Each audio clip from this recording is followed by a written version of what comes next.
Hi everyone, कैसे हैं आप सब लोग। उम्मीद करते हैं अच्छे और मस्ती होंगे। दोस्तों, आज की जो कहानी है ये बहुत ही दर्द भरी कहानी है। इसमें इतना दर्द है कि आप लोग जब इसको पूरी कहानी को सुनेंगे और देखेंगे, सोचेंगे और समझेंगे तो इसमें आपके भी आंसू आ सकते हैं। क्योंकि ये जो कहानी हम आपको सुनाने जा रहे हैं ये कहानी बहुत ही दर्द भरी है। इसको आप बेहद ही पूरी तरीके से ज़रूर सुनिए। तो नमस्कार दोस्तों, मैं हूँ आपका भाई ब्रजेश और आप देख रहे हैं क्राइम वर्ल्ड कहानी यूट्यूब चैनल। तो आज की जो सच्ची कहानी है कि एक लड़की कॉलेज के लिए जाती है, कॉलेज पढ़ने के लिए जाती है।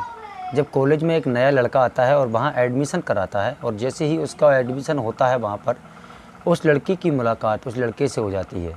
दोनों एक ही क्लास में थे और एक ही क्लास में एक ही रूम में बैठा करते थे, एक ही कक्ष में।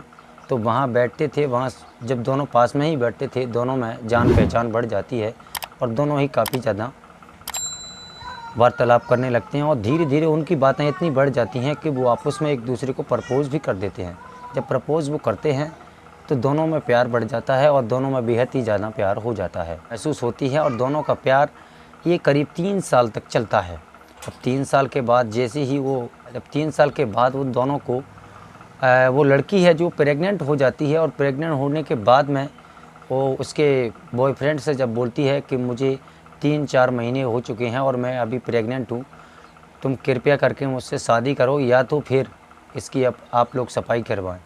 तो लड़का कहता है चाहे तुम सफाई कराओ या तुम इसको गिरा दो या तुम कुछ भी करो, मैं तुमसे शादी नहीं कर सकता। जितने मैंने तुम्हारे साथ 3 साल रिलेशनशिप में गुजारे हैं मैं उतना ही काफ़ी है, मैं तुम्हारे साथ अब शादी नहीं कर सकता। तो लड़की को इतना ज़्यादा गंभीरता से बहुत ही दुख हुआ और करीब से उसने सोचा और एक मन में भयभीत लिया। आप खुद लोग भी जान सकते हो, अगर आपका भी प्यार है या आप किसी भी व्यक्ति से 3 साल तक जुड़े हैं और 3 साल के बाद में वो एक ही दिन में 3 साल की दोस्ती को एक ही बार में तोड़ देता है तो आपको कितना बुरा लगेगा। तो दोस्तों, जब वो लड़की को वहाँ पर बुरा लगता है तो लड़की उसको बार बार कहती है, उसके पैर पकड़ती है, उसकी हाथ जोड़ती है, लेकिन लड़का एक बार भी नहीं मानता है। और लड़का बात जब बोलता है तो यही बात बोलता है कि मैं तुमसे शादी नहीं करूँगा, नहीं करूँगा, नहीं करूँगा।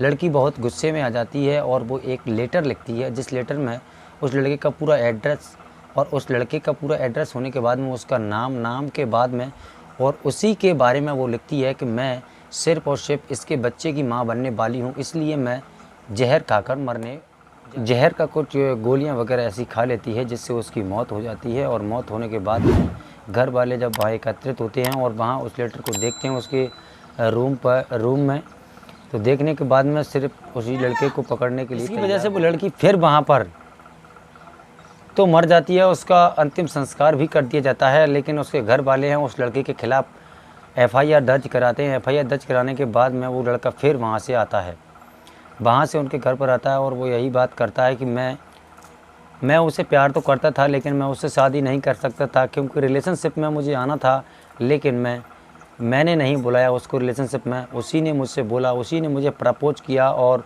आज इसने आत्महत्या कर ली, तो मेरा ये दोष नहीं है। लेकिन हाँ, ये बच्चे का मेरा बच्चा नहीं है, ये जो बच्चा था इसके पेट में ये मेरा बच्चा नहीं है, ये किसी और का बच्चा था। दोस्तों, पुलिस पूरी इस प्रक्रिया की छानबीन करती है तो पता चलता है कि लड़का इसी का था और उसकी और कोई लड़की का और कोई भी बॉयफ्रेंड नहीं था, सिर्फ इसके सिवा। वो सच्चा प्यार सिर्फ इसी से करती थी और इसी से करती है।